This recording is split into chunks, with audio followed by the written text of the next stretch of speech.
খাবি নাকি?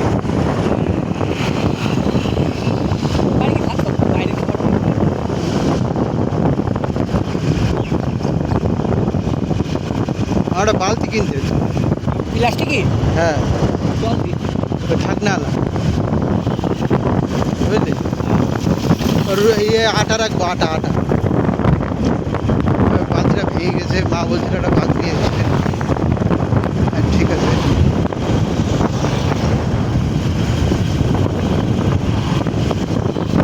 তো টাকাটা দিতে হবে। হ্যাঁ, অনেকদিন হয়ে গেছে, প্রায় এক সপ্তাহ নাম করি। ম্যানেজ না করতে হলে দিবি কোথায়? আরে ম্যানেজ হয়ে যাবে রে এর মধ্যে। ম্যানেজ হলে দিস। হ্যাঁ না, তাই না, আমার একটা বুঝিনি, আমার একটা লজ্জা লাগে না, তো তোর কাছ থেকে নিছি। এবার আমার পরবর্তী সময় তো ধরো লাগবে তো পারে, বলতে দিতে পারবো যে ভাই আমার দাদা আমার 500 টাকা দিয়ে, এটা তো আমার দিতে হবে না। তুইও তো বলবি নি যে তুই তো আর ঠিক মতো দিস নি, তোর আর দেওয়া যাবে না। উনি হচ্ছে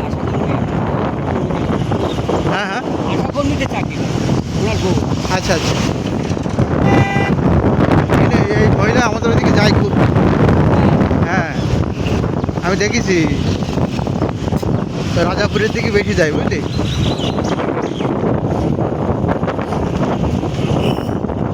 তেল ভরবি?